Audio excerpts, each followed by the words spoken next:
Regra número 2: trate a si mesmo como alguém que você se importa. Esse é um capítulo mais profundo, eu diria. O capítulo 1 é um pouco mais cômico, mas também termina com esse aspecto seriamente científico, por exemplo, e também é bem prático, como a maioria das regras são. Há um tempo atrás eu li um trabalho de Carl Jung. Ele é uma meditação de como tratar o seu vizinho da mesma maneira que você gostaria de ser tratado. Algo assim. E o que Jung enfatizou, e eu gosto muito disso, era o fato de não somente ser legal com outras pessoas, mas era um convite à reciprocidade. Algo assim.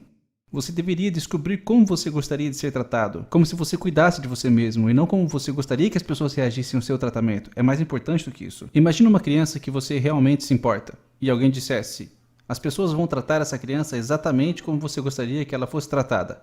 Mas você teria de pensar sobre isso por um tempo. Então você para e pensa. Você não quer que as pessoas sejam somente legais com ela, você também quer que as pessoas a desafiem, você quer que as pessoas a disciplinem, que as pessoas digam quando estão erradas. Você não quer que as pessoas sejam somente legais com ela, isso é patético, Não há nenhum desafio nisso. Então você quer tratar as pessoas da maneira que você quer ser tratado. Então você precisa descobrir como gostaria de ser tratado. Você gostaria que as pessoas estivessem aos seus pés e te bajulando? Não. Não é isso que eu gostaria para uma pessoa que estivesse em meus cuidados. E tem outro problema. É muito comum as pessoas tratarem outras pessoas melhor do que elas mesmas. Isso acontece muito. Então algo que eu aponto no capítulo 2 é que se você tem um cachorro e eu levo ao veterinário e ele prescreve um medicamento, você irá comprá-lo e dará ao cachorro de maneira correta. Mas se você vai ao médico e ele te prescreve um medicamento, há 30% de chances de que você nem compre os remédios. E se você comprar, existe 50% de chances de que você não irá tomá-lo corretamente. Então eu fiquei muito espantado com essa estatística quando eu a vi pela primeira vez e então eu pensei, que estranho. Se você dá remédios para o seu cachorro, então é óbvio que você o faria por alguma coisa que você se preocupa. Então por que você não faria isso para si mesmo? Até o seu cachorro gosta de você e gostaria que você tomasse seus remédios, mas você não toma. Essa é uma das razões pelas quais a medicina moderna não funciona tão bem como deveria funcionar, porque as pessoas não tomam seus remédios. E não é só porque as pessoas não se importam consigo mesmas, existe também o ceticismo com relação aos médicos, mas você poderia ser cético com relação aos veterinários também. Eu diria que essa meditação é bem profunda. O que eu fiz com essas regras é bem simples. Elas são um pouco irônicas e cômicas num sentido, mas eu tentei separá-las e mostrar o que existe abaixo delas, o mais profundo possível. A regra número 2 é uma meditação sobre o porquê as pessoas não gostam de si mesmas. E eu acho que tem duas razões para isso. Uma delas é que somos frágeis, deterioráveis e imperfeitos em muitas dimensões o tempo todo, e isso sempre acaba ficando pior quando envelhecemos.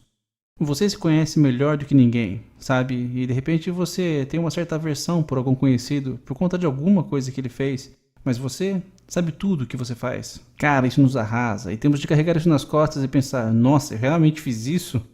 Então, sabe, temos isso de ser fracos, inúteis, sujeitos a tentações e essas coisas não deveriam ser assim. Mas também sabemos que nós somos capazes de pequenos atos viciosos de maldade e isso é realmente uma questão existencial para as pessoas.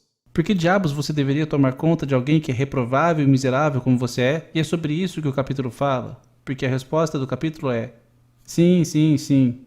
Em primeiro lugar, sim, você é um pouco inútil e terrível, mas todos são. E isso é de fato um problema existencial, ok? E o que quero dizer com isso é que é um problema que todo ser humano sempre teve e sempre terá. Então não é apenas você, é um problema universal. E existe uma resposta para isso. E uma delas é, como se costuma dizer, ame o pecador, mas odeie o pecado. Então, apesar do fato de você não ser sempre o que poderia ser, a atitude apropriada que você deveria ter consigo é a atitude que você deveria ter com uma pessoa que você realmente se importa. E isso incumbe você de agir como se você genuinamente se importasse com você mesmo.